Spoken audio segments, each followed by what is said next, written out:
The sound of Junho's alarm pierced the silence at exactly 6 in the morning, just as it had every day for the past 6 months. Amara lay perfectly still in her own bed, 3 doors down the hall, listening to the familiar rhythm of his morning routine.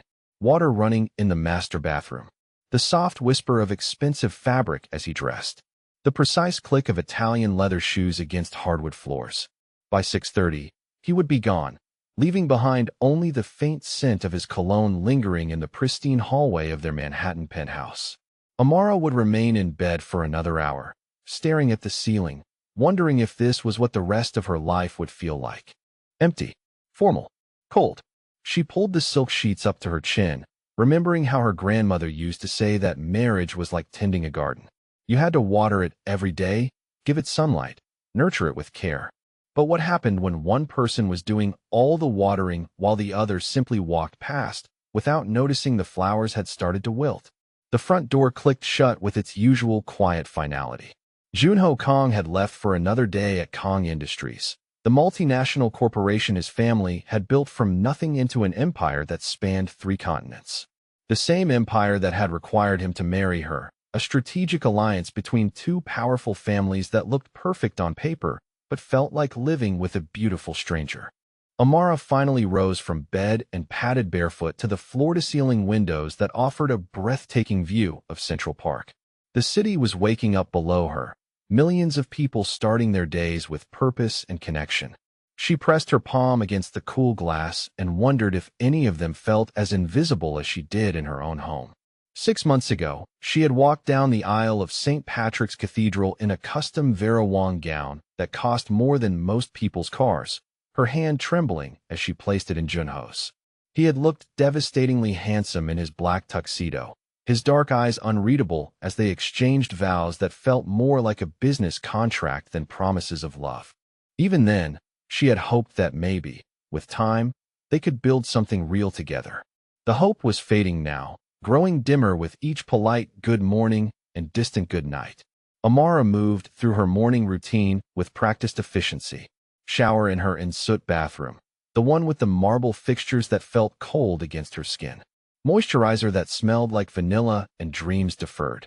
A simple black dress that hugged her curves but would likely go unnoticed by the man she was married to. In the kitchen, she found the usual scene. Junho's coffee cup washed and placed in the drying rack. His breakfast dishes cleared away as if he had never been there at all. Mrs. Chun, their housekeeper, bustled around wiping already spotless counters with the kind of attention to detail that made the penthouse feel more like a museum than a home.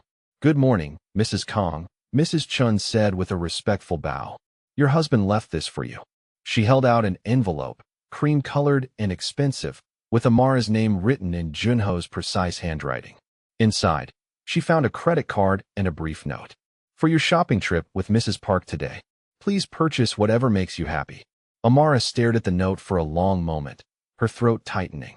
He remembered her plans, had made sure she had access to money she had never asked for, but somehow the gesture felt more distant than if he had forgotten entirely. It was thoughtful in the most impersonal way possible, like something his assistant might have arranged. She folded the note carefully and slipped it into her purse, adding it to the small collection of similar messages she had received over the past 6 months. Little paper reminders that she was cared for, provided for, but not truly seen. The irony was not lost on her. She had everything a woman could want. A penthouse that graced the covers of architectural magazines. A closet full of designer clothes. Access to exclusive events where champagne flowed like water and conversations sparkled with intelligence and wit. But she would have traded it all for one genuine smile from her husband. One moment where he looked at her like she was more than just a beautiful obligation. I wonder if any of you watching have ever felt invisible in your own life, like you were living someone else's dream instead of your own. If you have, I would love to hear from you in the comments. Let me know where you are watching from, and whether you have ever felt like you were waiting for someone to really see you. The morning stretched ahead of her, empty and predictable. Mrs. Park, the wife of one of Junho's business associates, would arrive at 11 for their scheduled shopping expedition. They would visit the boutiques on Fifth Avenue, try on clothes that cost more than most people's rent, and make polite conversation about charity galas and upcoming social events. Mrs. Park would compliment her taste, tell her how lucky she was to have married such a successful man, and Amara would smile and nod and pretend her heart was not slowly breaking. She wandered back to the living room, her footsteps echoing in the vast space.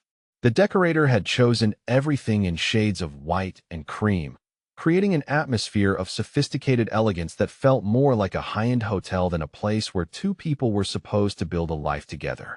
There were no personal photographs, no evidence that real people lived here with hopes and dreams and messy emotions. On the marble coffee table, she found yesterday's newspaper folded with mathematical precision, a pen placed exactly parallel to its edge. Junho read the financial section every morning before leaving for work, his eyes scanning the numbers and market projections with the same intensity that other men reserved for sports scores or celebrity gossip. She had tried joining him once, sitting quietly with her own cup of coffee and attempting to make conversation about the headlines.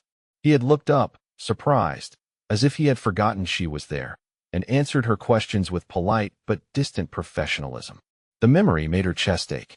She sank onto the pristine white sofa and closed her eyes, remembering the moment she had realized that loving someone who would not let himself love her back was like trying to hold water in her cupped hands. No matter how tightly she squeezed her fingers together, it always found a way to slip through. But even now, 6 months into this beautiful, lonely marriage, she could not give up entirely. Because sometimes, in the quiet moments between his controlled responses and careful distance, she caught glimpses of something deeper in his dark eyes. A flicker of longing, quickly suppressed.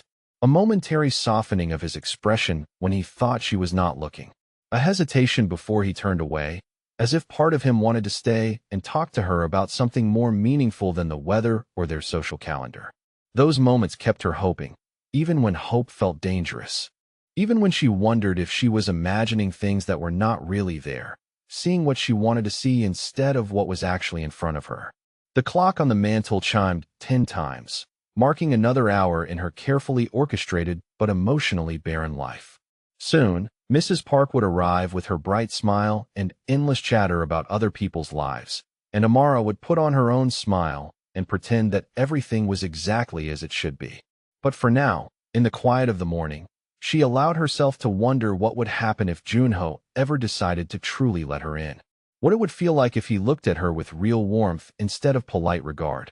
What it might be like if he reached for her hand not because protocol demanded it, but because he wanted to touch her. The thought sent a shiver through her that had nothing to do with the air conditioning.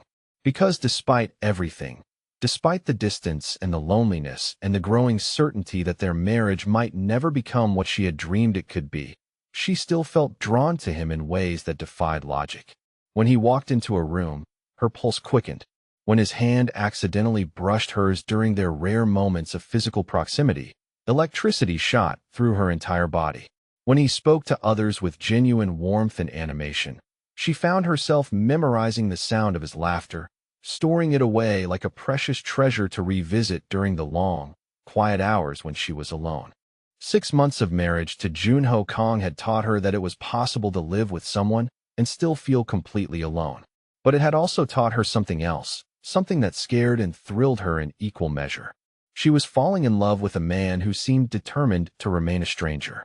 2 weeks after the shopping trip with Mrs. Park, Amara found herself standing in the gleaming kitchen at 6 in the evening, flour dusting her black dress, and a cookbook written entirely in Korean spread open before her. The characters seemed to dance across the page, mocking her attempts to decipher their meaning. But she had spent the afternoon with a translator app and sheer determination, trying to master the recipe for bulgogi that Junho's mother had mentioned during their brief phone conversation the night before. She had caught something in his voice when his mother asked about his favorite meal, a softness that she had never heard directed toward her. The way he had described the dish, the careful reverence in his tone, made her think that perhaps this could be a bridge between them. If she could learn to cook the foods that connected him to his childhood, to his heart, maybe he would finally see her as more than just the American woman his family had chosen for strategic purposes.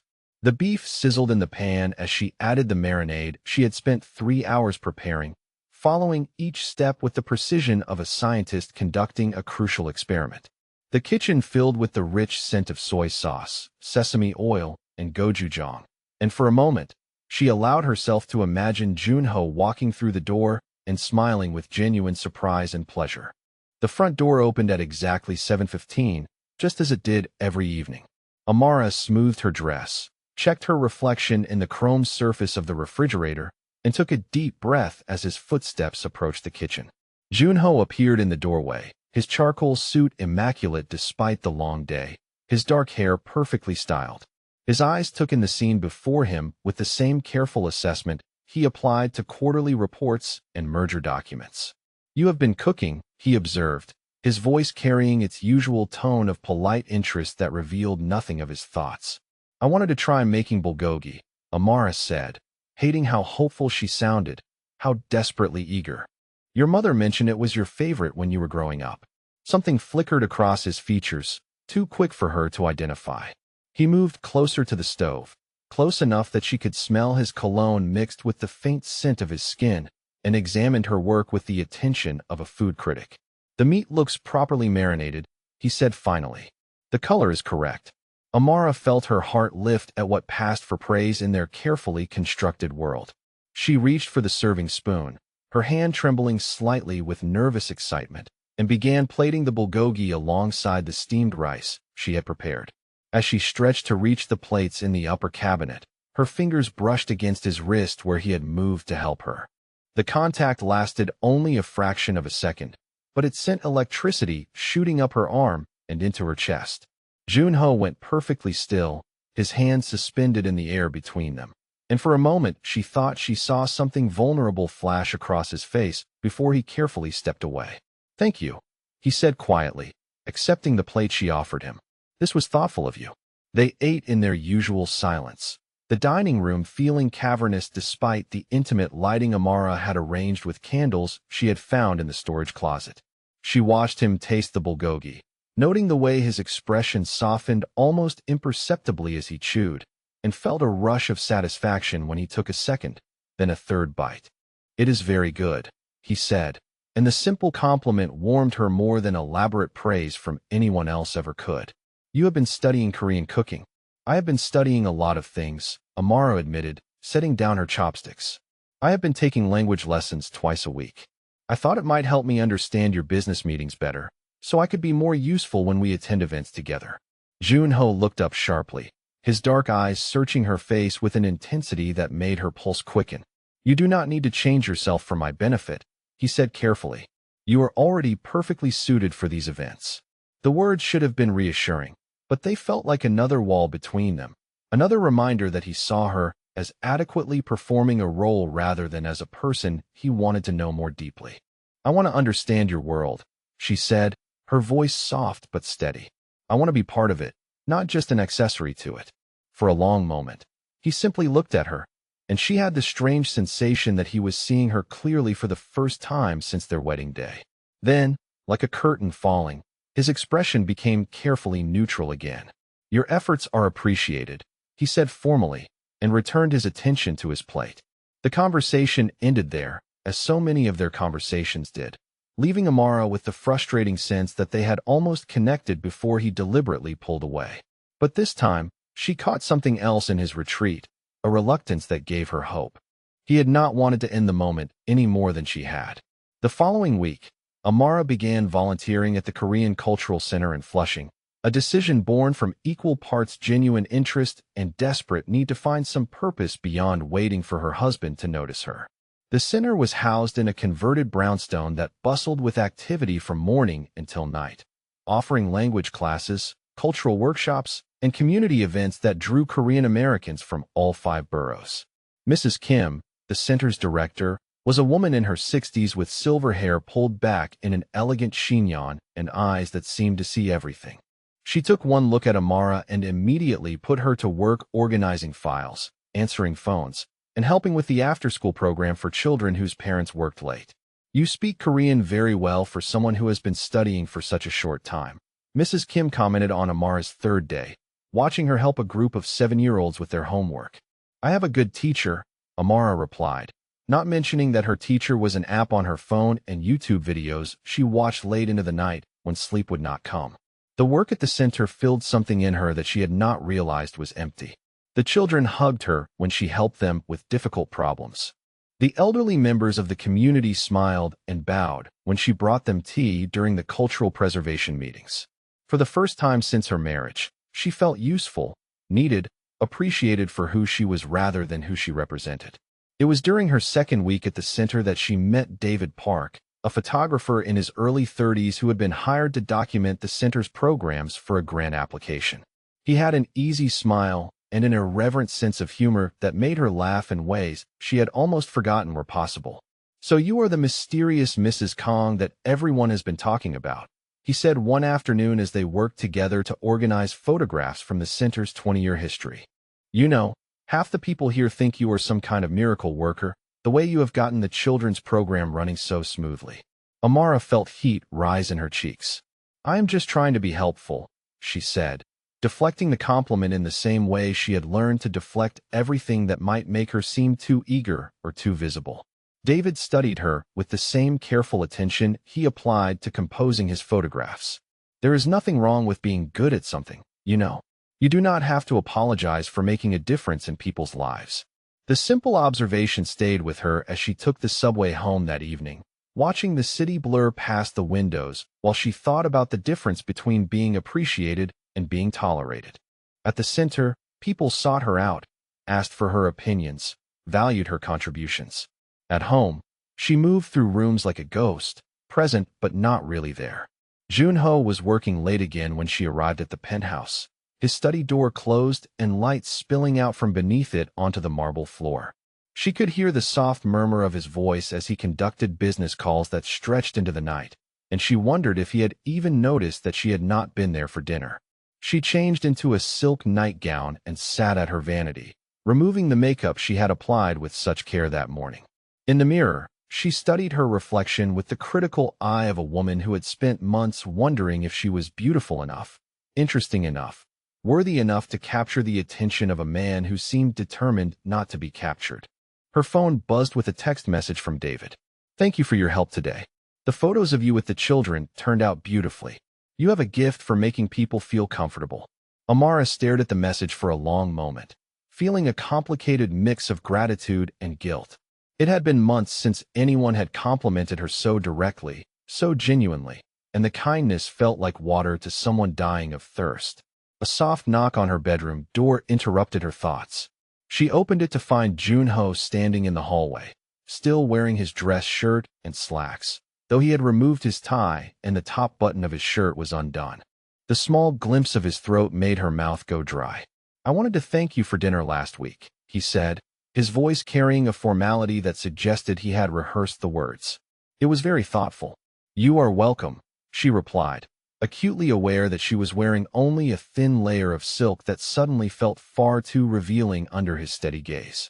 "Mrs. Chun mentioned that you have been volunteering," he continued, and she thought she detected something that might have been curiosity in his tone. "At the cultural center." "Yes," Amara said, wondering if he disapproved, if this was his polite way of asking her to stop. "I help with their children's programs and community events." "That is admirable work," he said, and the sincerity in his voice surprised her. "Many people would find such work fulfilling." "I do find it fulfilling," she admitted. "The people there are kind, and I feel like I am actually contributing something meaningful."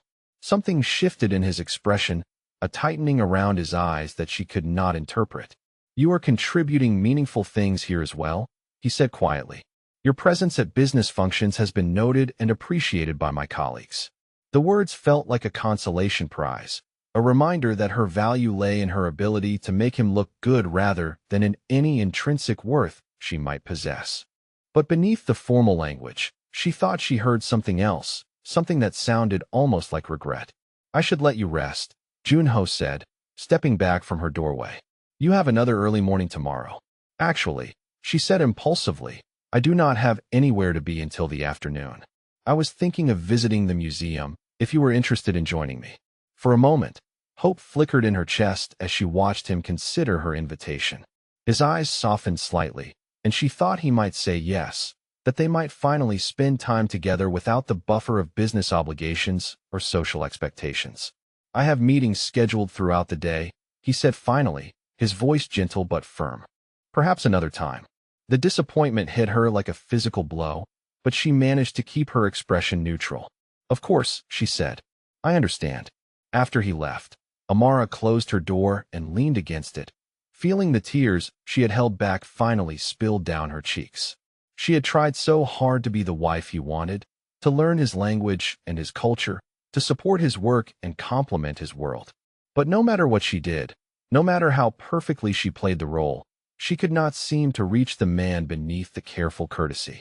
What she did not know, as she cried quietly in her lonely bedroom, was that Junho was standing outside her door, his hand pressed against the wood as he listened to the soft sounds of her grief. His jaw was clenched with the effort it took not to knock again, not to go to her and tell her the truth that he had been fighting for months. The truth was that every morning when he heard her moving around the penthouse, his chest tightened with longing. The truth was that when she had brushed against his wrist in the kitchen, it had taken every ounce of his self-control not to turn his hand and capture hers, to pull her against him and finally give in to the desire that had been burning in him since their wedding day. The truth was that she was too good for him, too pure and hopeful and genuine for a man who had built his life around calculated moves and strategic alliances. She deserved someone who could love her openly, completely, without the walls that years of business warfare had built around his heart. But as he listened to her cry, Junho began to wonder if protecting her from himself was actually protecting her at all, or if he was simply breaking both their hearts with his cowardice.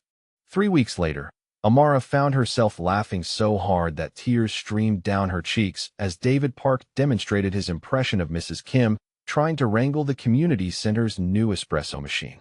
He had captured not just her frustrated gestures, but the determined set of her jaw as she muttered Korean phrases that would have made his grandmother blush.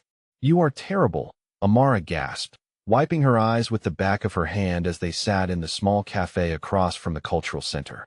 "She will ban you from the building if she ever sees that performance." David grinned, his eyes crinkling at the corners in a way that made him look boyish despite his 32 years. "Worth it to see you smile like that," he said, and something in his tone made her pulse flutter in a way that felt both thrilling and dangerous. They had fallen into the habit of these coffee meetings after her volunteer sessions, innocent conversations that had started as discussions about grant applications and photography projects, but had gradually evolved into something more personal. David had a gift for drawing her out, for asking questions that made her think about who she was rather than who she was supposed to be. Today, he had brought prints from last week's photo session with the elderly members of the community preservation group. The images were stunning, capturing not just faces but stories, the weight of history and hope in weathered hands and knowing eyes. "This one is my favorite," Amara said, touching a photograph of Mrs. Jung teaching her granddaughter to fold traditional paper cranes. "You caught something here that is more than just a moment." David studied her as she examined the photograph, his expression growing serious. "You see things differently than most people," he said quietly. "You understand that every story matters, not just the ones that make headlines."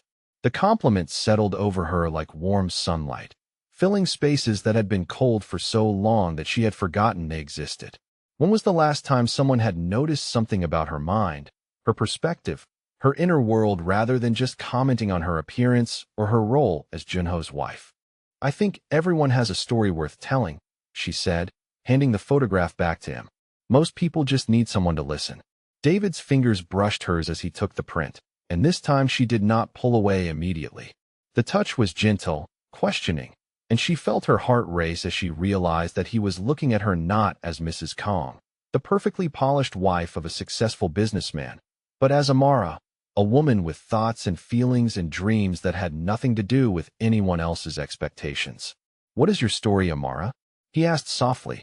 Not the official version, not the society page biography. The real one. The question hung between them like a bridge she could choose to cross or leave unexplored. For a moment, she considered deflecting, giving him the same carefully crafted responses she had perfected for social events and business dinners. But something about the genuine curiosity in his dark eyes made her want to be honest in a way she had not been with anyone in months. "I used to think I knew," she admitted, her voice barely above a whisper. "I thought I was someone who could love enough for two people, who could build something beautiful even if the foundation was not quite what I had imagined. Now I am not sure who I am anymore. David leaned forward, his attention focused entirely on her in a way that made her feel like the only person in the world. That sounds like you have been trying to fit yourself into someone else's idea of who you should be, he said gently. The observation cut too close to the bone, and Amara felt tears threaten behind her eyes. She blinked them back, reminding herself that she was in public, that crying over coffee with another man was exactly the kind of behavior that would confirm every doubt Junho had about their marriage. I should go, she said, reaching for her purse. I have dinner plans. David's hand covered hers on the table, warm and steady and completely different from Junho's careful, distant touches.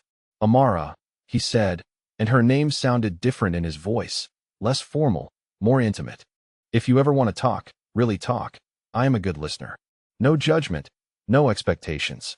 Just someone who thinks you deserve to be heard.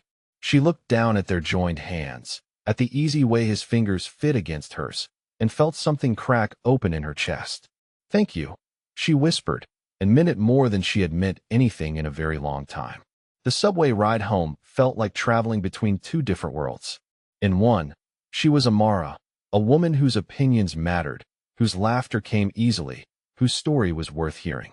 In the other, she was Mrs. Kong, beautiful and silent and perfectly appropriate, moving through her husband's life like a carefully chosen accessory. The penthouse felt especially cold when she entered, all gleaming surfaces and designer furniture that looked like it had never been touched by human hands. Junho was in his study, as he always was at this time of evening, and she could hear him speaking in rapid Korean to what sounded like his father. His tone was sharp, frustrated, and she caught enough words to understand they were discussing a merger that was not proceeding as planned.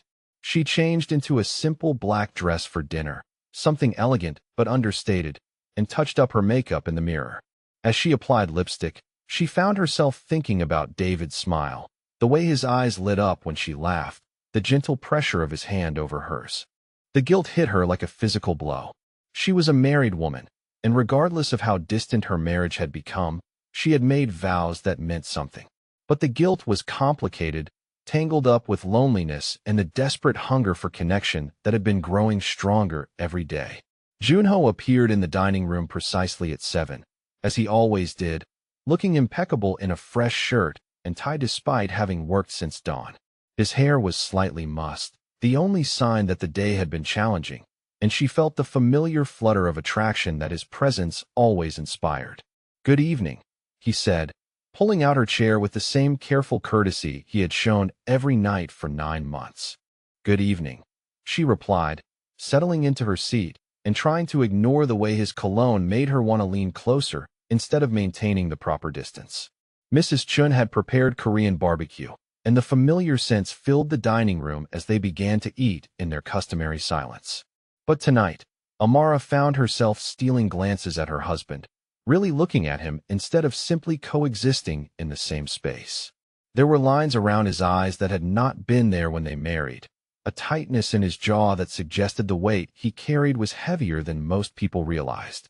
His hands moved with precision as he used his chopsticks, and she found herself remembering the one time their fingers had touched, the electricity that had passed between them before he had carefully stepped away. You seem different tonight, Junho said suddenly, his dark eyes studying her face with an intensity that made her pulse quicken. Different how? She asked, hoping her voice sounded steadier than she felt. He paused, as if choosing his words carefully. Lighter, perhaps. More relaxed. I had a good day at the cultural center, she said, which was true even if it was not the complete truth. The work there is fulfilling. Something shifted in his expression, a flicker of something that might have been curiosity or concern. You spend a great deal of time there now, he observed. The comment sounded neutral, but Amara caught an undercurrent that made her defensive. Is that a problem? She asked. I thought you approved of my volunteer work. I do approve, Junho said quickly, but his tone was careful in a way that suggested deeper thoughts he was not sharing. I simply wonder if perhaps you are seeking there what you feel is missing elsewhere. The words hung between them, loaded with implications that neither of them seemed ready to address directly. Amara felt her heart pounding as she realized they were having the most honest conversation they had shared since their wedding, even if they were speaking in careful euphemisms and half-truths. The people there appreciate my contributions, she said finally. They make me feel useful. You are useful here as well, Junho replied, but his voice lacked conviction, as if he was reciting words he did not quite believe. Am I? Amara asked, her voice soft but steady. Because most days I feel like an expensive piece of furniture, beautiful to look at, but serving no real purpose. The words escaped before she could stop them, months of frustration and loneliness spilling out in a moment of unguarded honesty.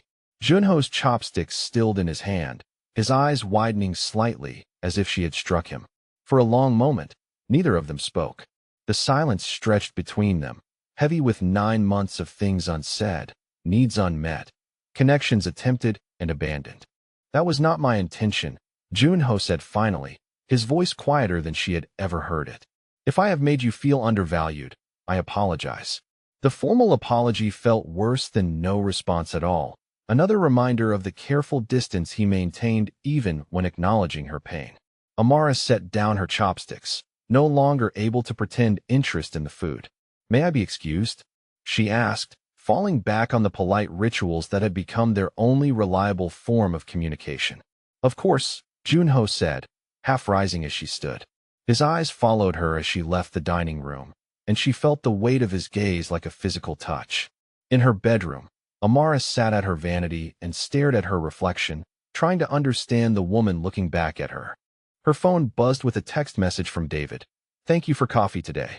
I hope our conversation was helpful. If you ever want to explore some of the galleries in the city, I know a few hidden gems that might interest you. She stared at the message for a long time, her finger hovering over the reply button. The invitation was innocent enough, framed as friendship and shared cultural interests. But she could feel the undercurrent beneath his words, the suggestion of something more if she chose to pursue it. What she did not know was that Junho was standing outside her door again, his hand pressed against the wood as he struggled with the realization that he was losing her. He had heard the pain in her voice at dinner, seen the way her face had lit up when she spoke about her work at the cultural center, and for the first time since their wedding, he was beginning to understand that his careful distance was not protecting either of them. It was destroying them both, one polite interaction at a time. But understanding and knowing how to change were two different things entirely. And as he listened to the soft sounds of her moving around her bedroom, Junho wondered if he had already waited too long to bridge the gap that had grown between them, if someone else was already offering her the connection he had been too afraid to provide. The thought sent a sharp spike of jealousy through his chest, an emotion so foreign and intense that it left him breathless. Because despite all his careful control, despite his determination to keep their marriage purely practical, the truth was becoming impossible to ignore. He was falling in love with his wife, and he was terrified that she was falling out of love with him. Junho left his office at 4:30 on a Thursday afternoon for the first time in 3 years, driven by an impulse he could not name and in restlessness that had been building for weeks. The merger negotiations had concluded successfully 2 hours ahead of schedule. But instead of staying to review contracts or prepare for the next day's meetings, he found himself walking through the streets of Manhattan with no particular destination in mind. The afternoon air was crisp with the promise of autumn, and the city moved around him with its usual frenetic energy. Businessmen in expensive suits hurried past him talking into phones, tourists clustered around street vendors selling overpriced souvenirs, and couples walked hand in hand with the easy intimacy that he had never quite managed to achieve despite 9 months of marriage. He told himself he was simply taking a rare moment to appreciate the city he worked in but rarely truly saw. But his feet carried him inexorably toward Queens, toward the neighborhood where Amara spent her afternoons volunteering, toward the cultural center that had somehow become more important to her than their shared home. The jealousy had been growing for weeks now, a slow burn in his chest that he tried to ignore but could not quite extinguish. She came home glowing from her work at the center, animated in ways that their quiet dinners never inspired, and he found himself wondering what had changed, what had suddenly made his wife come alive in ways she never did around him. He turned the corner onto Northern Boulevard and stopped short. Through the large windows of a small cafe across from the cultural center, he could see Amara sitting at a corner table with a man he did not recognize. Her head was thrown back in laughter, her whole face bright with joy, and the sight hit him like a physical blow. Junho had seen his wife smile countless times at business functions and social events, the practiced expression of a woman who understood her role and performed it flawlessly. But this was different. This was real happiness, unguarded and genuine, and it was being given to someone else. The man was younger than Junho, with an easy confidence that spoke of someone comfortable in his own skin. He had a camera bag slung over his shoulder and the kind of relaxed posture that suggested he made his living through creativity rather than corporate warfare. When he reached across the small table to cover Amara's hand with his own, Junho felt something cold and violent unfurl in his chest. Amara did not pull away. Instead, she turned her palm up to meet his touch, her fingers curling slightly around his in a gesture so intimate that Junho had to grip the nearest lamppost to steady himself. They sat like that for several minutes, talking quietly while their hands remained joined, and Junho watched his wife share the kind of easy physical affection with this stranger that she had never offered to him. The man's thumb traced gentle circles across her knuckles, and Amara's face held the soft expression of a woman being cherished exactly as she was. When they finally separated their hands, the man gathered his camera equipment while Amara collected her purse and light jacket. They stood together on the sidewalk outside the cafe, and Junho watched in frozen horror as the stranger leaned down to press a gentle kiss to his wife's cheek before walking away in the opposite direction. Amara stood watching him go, her fingers touching the spot where his lips had been, and even from a distance Junho could see the small smile playing around the corners of her mouth. She looked like a woman remembering something precious, savoring a moment of sweetness that would carry her through the rest of her day. The realization crashed over him like ice water. His wife was falling in love with someone else, and he had no one to blame but himself. By the time Amara arrived home that evening, Junho had worked himself into a state of carefully controlled fury. He waited in the living room, sitting in the leather chair that faced the front door, his hands gripping the armrests as he listened to her key turn in the lock. She entered with the same light step he had noticed over the past few weeks, humming softly under her breath as she hung her jacket in the closet. When she turned and saw him sitting there, her smile faltered slightly. "You are home early," she said, and he heard the note of caution in her voice. "I had some free time," Junho replied, his tone neutral despite the storm raging inside him. "I thought perhaps we could talk." Amara moved further into the room, her movements careful as if she sensed danger but could not identify its source. "Of course," she said, settling onto the sofa across from him. "What would you like to talk about? How was your day at the cultural center?" he asked, watching her face intently for any sign of deception. "It was good," she said, and he caught the slight flush that rose in her cheeks. "We finished organizing the photographs for the grant application. David thinks we have an excellent chance of receiving funding." "David," Junho repeated, tasting the name like poison. "You have mentioned him before. He is the photographer documenting our programs," Amara explained, her voice steady but her hands betraying her nervousness as she smoothed her skirt. "He has been very helpful with the project." "I am sure he has," Junho said, and there was something in his tone that made Amara's eyes widen. "Is there something specific you wanted to ask me?" she said, her chin lifting slightly in the way it did when she was preparing to defend herself.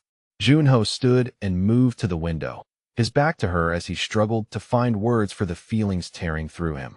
"How long have you been seeing him?" he asked quietly. The question hung in the air between them like an accusation.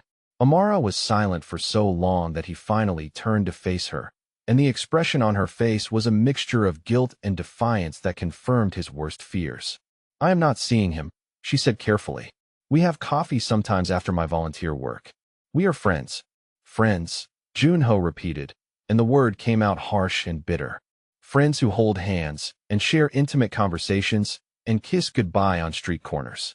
He saw the moment she realized he had seen them, watched the color drain from her face as she understood that her secret had been discovered. But instead of shame or apology, what he saw in her eyes was something that looked almost like relief. "You were watching me," she said, and there was accusation in her voice now. "You were spying on me. I was walking through the neighborhood, and I saw you," Junho said, his careful control finally beginning to crack. "I saw you with him, Amara. I saw the way you looked at him, the way you let him touch you." "And what exactly did you see?" Amara demanded, rising from the sofa to face him. Did you see him treating me like I matter? Did you see someone actually listening to what I have to say? Did you see me laughing because for once in my life someone thinks I am worth paying attention to? Her words hit him like physical blows, each one designed to wound, and he felt 9 months of careful restraint finally snap. You are my wife, he said, his voice rising for the first time since she had known him. Am I? Amara shot back, her own composure completely abandoned now. Because I feel more like your employee, or maybe your roommate. When was the last time you asked me how I was feeling? When was the last time you touched me, really touched me, like you were glad I was there? I touch you when necessary, Junho said stiffly, falling back on formality even as his world crumbled around him. When necessary, Amara repeated, and she laughed, but there was no humor in the sound. Do you hear yourself? You touch me when it is socially required, when we need to look like a real couple for your business associates. But you have never touched me because you wanted to, because you needed to, because you could not help yourself. The truth in her words was devastating, but what destroyed him completely was the pain beneath her anger. She was not just furious, she was heartbroken, and he had done that to her with his distance and his fear and his determination to keep their marriage safely contained within acceptable boundaries. You do not understand, he said desperately. I was trying to protect you. Protect me from what? She demanded, tears streaming down her face now. From being loved? From being wanted? From having a real marriage instead of this beautiful, empty arrangement we have been pretending is enough? From me, Junho said, the words torn from somewhere deep in his chest. I was trying to protect you from me. The confession hung between them, raw and honest, and more vulnerable than anything he had ever shared with another human being. Amara stared at him, her anger faltering as she tried to understand what he was telling her. What does that mean? She whispered. Junho sank into the nearest chair, his head in his hands as the walls he had built around himself over the years finally came tumbling down. It means that I am not the kind of man who knows how to love someone properly, he said, his voice muffled but audible. It means that you deserve someone who can give you the affection and attention and emotional intimacy that you need, and I do not know how to be that person. He looked up at her then, and she saw something in his dark eyes that she had never seen before. Fear, vulnerability, a desperate longing that he had been hiding behind careful courtesy and practiced distance. It means that I have been in love with you since our wedding day, he continued, each word seeming to cost him something vital. And I have been terrified that if I let myself get too close, if I let you see who I really am beneath all the success and the control, you would realize that you made a terrible mistake in agreeing to marry me. Amara sank back onto the sofa, her legs suddenly too weak to support her. The anger that had sustained her through the fight was replaced by a confusion so complete that she could barely process what she was hearing. You have been in love with me, she said slowly, as if testing the words to see if they made sense. Desperately, Junho admitted. Completely. In ways that scared me, because I have never felt anything like it before. And every day I watched you try to reach out to me, watched you attempt to build something real between us, and I pulled away because I thought I was doing you a favor. But instead, Amara said, her voice barely audible, you made me feel like I was not worth loving at all. The words broke something fundamental inside him. Junho crossed the space between them without conscious thought, dropping to his knees in front of the sofa and taking her hands in his. The touch sent electricity shooting through both of them, just as it had that night in the kitchen, but this time he did not pull away. You are worth everything, he said fiercely, his voice thick with emotion. You are worth more than I know how to give you, more than I thought I was capable of feeling. And I am so sorry, Amara. I am so sorry that I made you doubt your own value because I was too much of a coward to risk my heart. She looked down at their joined hands, at the way his fingers trembled against hers, and felt something shift fundamentally in her understanding of the man she had married. All these months, she had thought his distance meant indifference. But what if it had meant the opposite? What if he had been as terrified as she was, just showing it in a completely different way? I do not know how to forgive this, she whispered. I do not know how to trust that you mean what you are saying. I know, Junho said, and his voice was broken but determined. I know I have given you no reason to believe me. But if you will let me, I want to spend the rest of our marriage proving to you that you are the most precious thing in my world. The words hung between them like a promise and a prayer, the first honest communication they had shared since exchanging vows 9 months earlier. And as they sat there in the ruins of their careful, distant marriage, both of them began to wonder if it might be possible to build something real from the wreckage of their fears. The silence that followed Junho's confession stretched between them like a bridge neither was sure they dared to cross. Amara stared down at their joined hands, his fingers still trembling against hers, and felt the weight of 9 months of misunderstanding pressing against her chest. The anger that had sustained her through their confrontation was ebbing away, leaving behind a raw vulnerability that made it difficult to breathe. "I need some time to think," she whispered finally, gently extracting her hands from his grip. Junho's face crumpled for just a moment before he regained his composure, rising from his knees with the careful dignity of a man who had just laid his heart bare and was unsure of the reception. "Of course," he said quietly. "Take all the time you need." He moved toward the door, his steps measured and controlled, but something in his posture spoke of a man bracing himself for the final blow. When he reached the threshold, he paused without turning around. "For what it is worth, Amara," he said, his voice barely audible, "you could never be a mistake. You are the best thing that has happened to me, even if I have been too afraid to show you." The words broke something loose in her chest, and she watched him walk away, this proud, complicated man who had just given her the key to understanding everything that had gone wrong between them. When she heard his study door close with its usual quiet finality, she finally allowed herself to fall apart completely. She cried until her throat was raw and her eyes burned, mourning not just the months they had lost to fear and misunderstanding, but the version of herself she had been trying so hard to become. All this time, she had thought there was something wrong with her, something unlovable that kept him at such careful distance. But what if the problem had never been her worth at all? What if it had been his fear of not being worthy enough himself? The penthouse felt different around her now, charged with possibility and danger in equal measure. Every surface seemed to hold the echo of his confession, every shadow a reminder of the choice that lay before her. She could protect herself, maintain the safe distance that had become familiar despite its loneliness. Or she could risk everything on the hope that love might be possible between two people who had spent so long protecting themselves from exactly that vulnerability. Hours passed as she sat in the living room, watching the city lights flicker to life beyond the windows. Sometime after midnight, she heard movement in the kitchen, the soft sounds of someone moving carefully through familiar space. When she investigated, she found Junho standing at the counter in a white t-shirt and sleep pants, his hair disheveled from running his hands through it. Holding a cup of tea he did not seem to be drinking.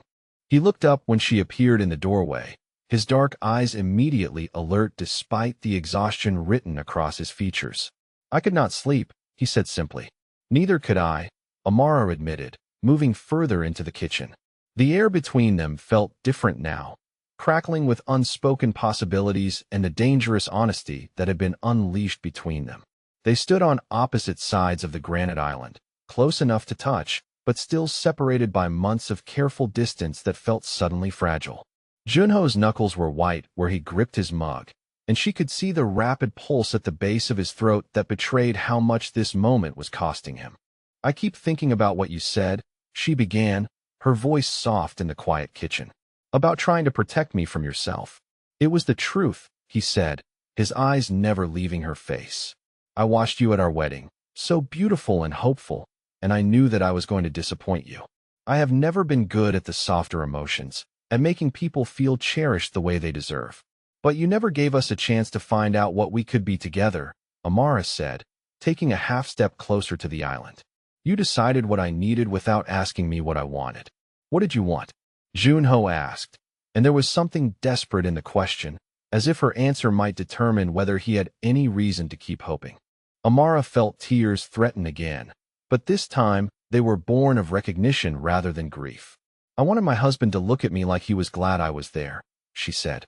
"I wanted him to touch me like I was precious to him, not like he was fulfilling an obligation. I wanted to matter to someone more than I mattered to anyone else in the world."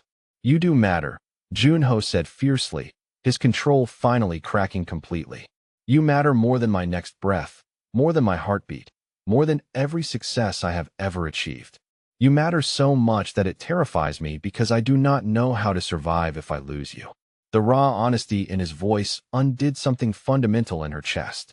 Without conscious thought, she moved around the island toward him, drawn by the vulnerability in his dark eyes and the trembling in his hands as he set down his forgotten tea. Junho, she whispered, and his name sounded different now, intimate in a way it had never been before. She reached up to touch his face, her fingertips tracing the sharp line of his cheekbone, and he leaned into the contact like a man starving for affection. His eyes fluttered closed at her gentle touch, and she saw the way his throat worked as he swallowed hard. I have been trying to make you love me, she confessed, her thumb brushing across his lower lip. I thought if I could be perfect enough, Korean enough, useful enough, maybe you would finally see me as more than just a business arrangement. Junho's eyes opened at that, and what she saw there took her breath away. It was heat and longing and something so tender it made her chest ache.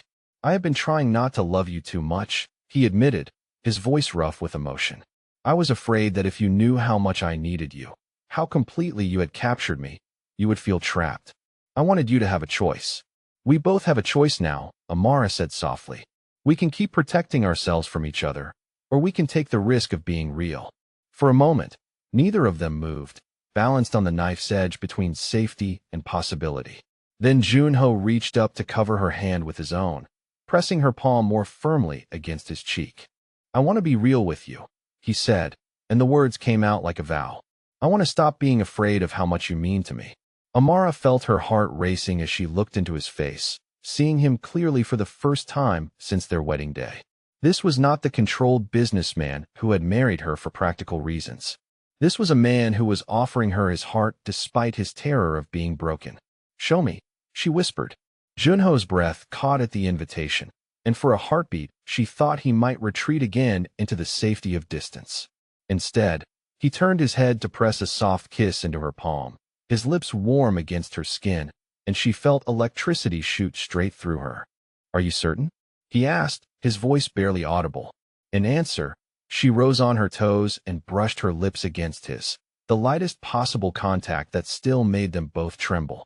The kiss was tentative, questioning, but when he responded by deepening it slightly, she felt something fundamental shift between them.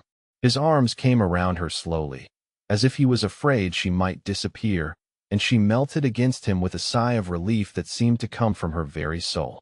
This was what she had been missing, this feeling of being cherished and desired, and held like she was something precious. When they finally broke apart, both of them were breathing unsteadily. Junho rested his forehead against hers, his hands shaking where they framed her face. I have wanted to kiss you since the moment I saw you in your wedding dress, he confessed. You were so beautiful that you took my breath away, and I spent our entire reception trying not to stare at you like a lovesick fool. I would have liked that better than the polite distance, Amara said, smiling through the tears that were sliding down her cheeks. I spent our wedding night crying because I thought you found me unappealing. The confession seemed to physically pain him. He kissed away her tears with a tenderness that made her heart ache, his lips soft against her skin as he murmured apologies and endearments in Korean that she was only beginning to understand. Never unappealing, he said between kisses. Beautiful beyond words. Perfect in ways that scared me because I knew I did not deserve you. Maybe we could stop worrying about what we deserve and focus on what we want, Amara suggested, her hands fisting in the fabric of his t-shirt as she held him close. What do you want? Junho asked, pulling back to look into her eyes. The question hung between them, loaded with possibility and promise. Amara met his gaze steadily, seeing the hope and fear warring in his dark eyes, and made the choice that would change everything. I want my husband, she said simply. All of him. The fear and the love and everything in between. Something broke open in Junho's expression at her words, years of careful control dissolving into pure emotion. He kissed her again, deeper this time, with all the passion he had been holding back for 9 months. When she responded with equal hunger, he lifted her effortlessly onto the granite counter, stepping between her legs and holding her like she was everything he had ever wanted. They stayed that way for long minutes, learning each other's taste and texture, making up for months of careful distance with desperate tenderness. When Junho finally pulled back, his eyes were dark with desire and something deeper. "Come with me," he said, his voice rough with want and hope. He helped her down from the counter and took her hand, their fingers interlacing naturally for the first time. As he led her through the penthouse toward his bedroom, Amara felt like they were crossing more than just physical space. They were crossing the bridge between what they had been and what they could become together. His bedroom was as elegant and minimalist as the rest of the apartment, all clean lines and expensive furniture in shades of charcoal and cream. But when he turned on the bedside lamp, casting everything in warm golden light, it felt intimate instead of sterile. "Are you sure about this?" Junho asked one more time, his hands framing her face as he searched her eyes for any hint of doubt.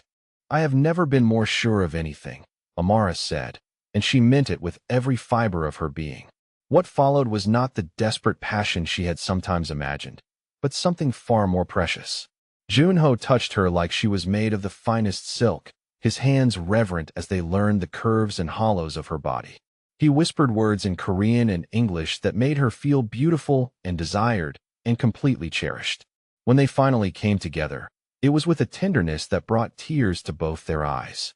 This was not just physical joining, but emotional, the final walls between them crumbling as they moved together in perfect rhythm. Junho held her gaze throughout, his dark eyes full of wonder and love and gratitude that he no longer had to hide. Afterward, they lay tangled together in the sheets, her head on his chest and his arms wrapped securely around her. Amara could hear his heartbeat beneath her ear, steady and strong, and feel the gentle movement of his fingers through her hair. "I love you," he said into the darkness, the words coming easier now that the hardest part was over. "I love you so much that it frightens me, but I am done being afraid." "I love you too," Amara replied, pressing a kiss over his heart. "I think I have been waiting my whole life to love you."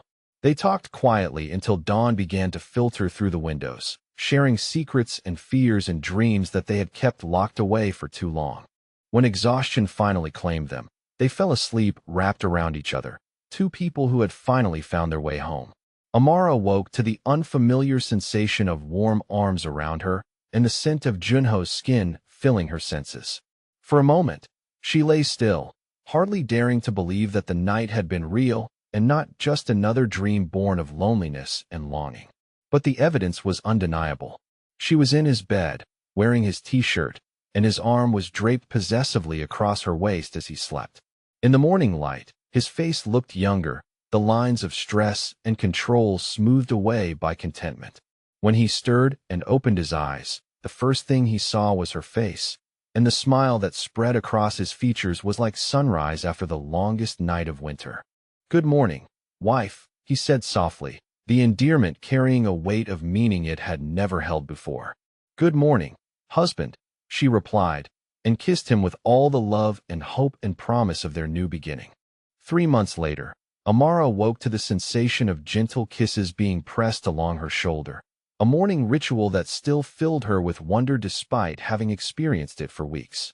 Junho had become a man transformed, as if confessing his love had unlocked some essential part of himself that had been buried beneath years of careful control. "Sarangi," he murmured against her skin, the Korean words for "I love you" that had become as familiar as breathing. "How did you sleep, my heart?" The endearment still made her pulse flutter. In the months since their breakthrough, Junho had been learning to express affection in ways that came naturally to him, weaving Korean phrases of love throughout their conversations like gifts only she was meant to receive. "Better when you are here," she replied, turning in his arms to face him. They had stopped pretending that separate bedrooms made any sense, and she had officially moved into the master suite 2 weeks after their first night together.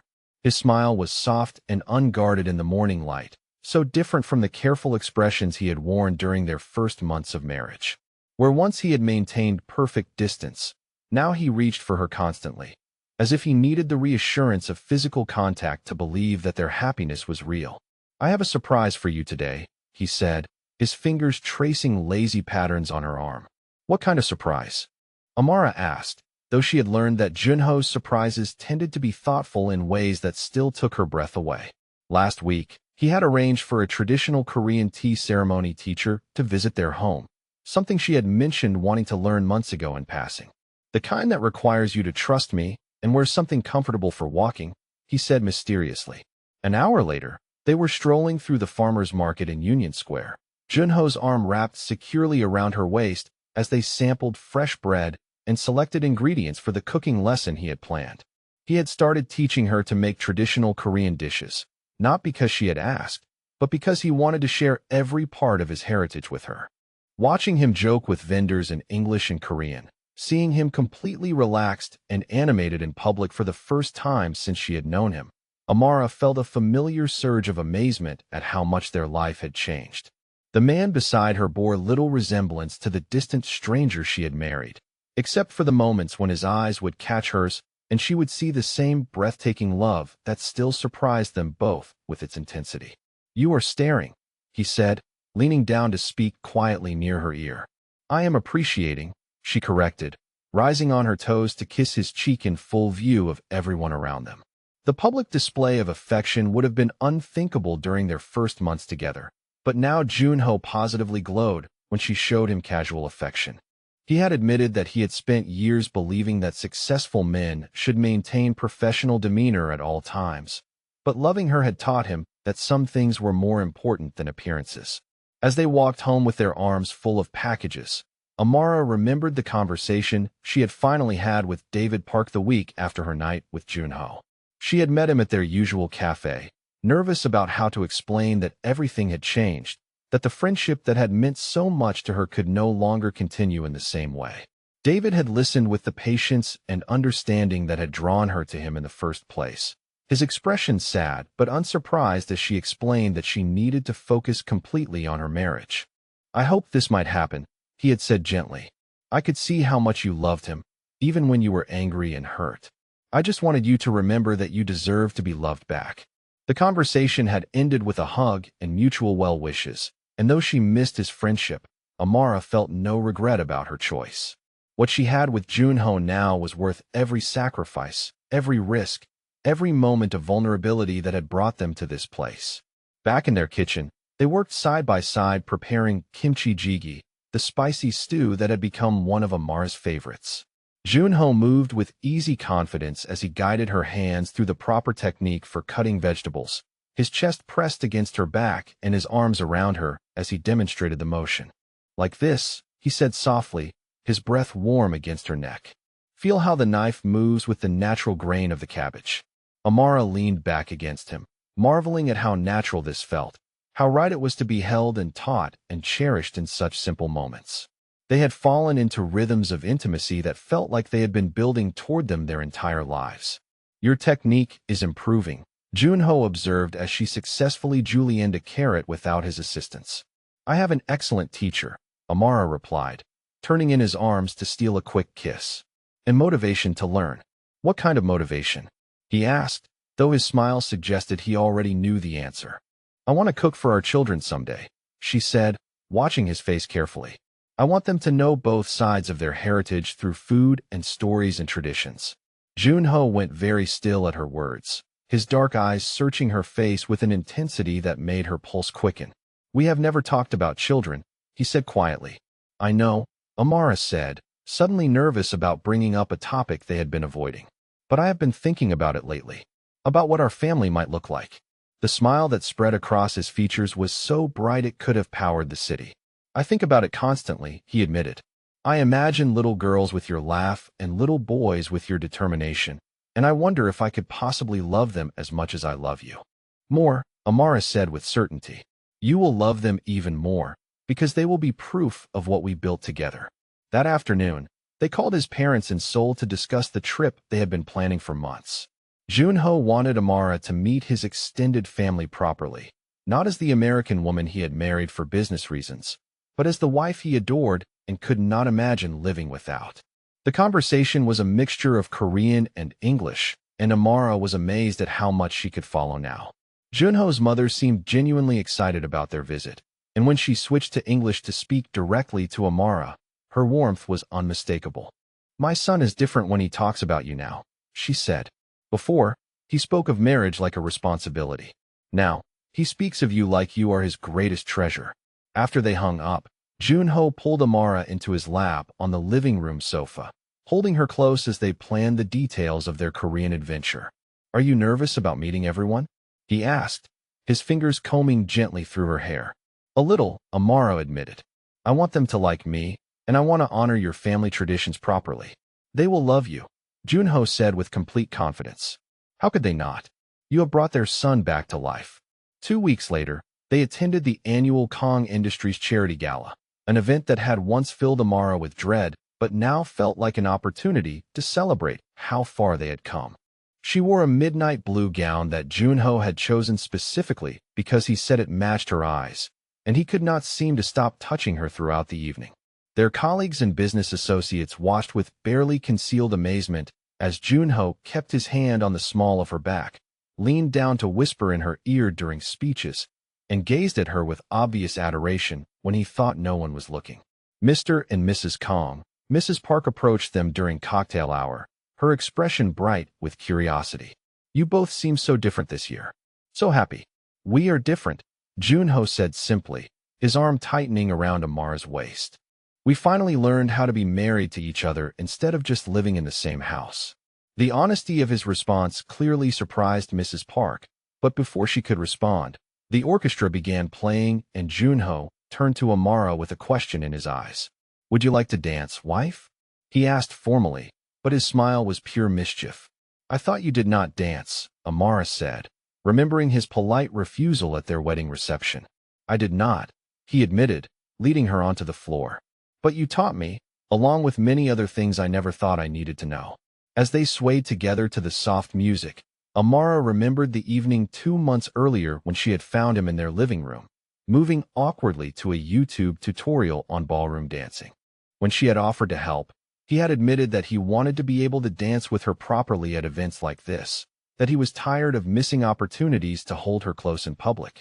Now, as they moved together with practiced ease, she could see other couples watching them with something that looked like envy. They had what everyone wanted but few achieved, a marriage that had been forged in fire and emerged stronger than either of them had thought possible.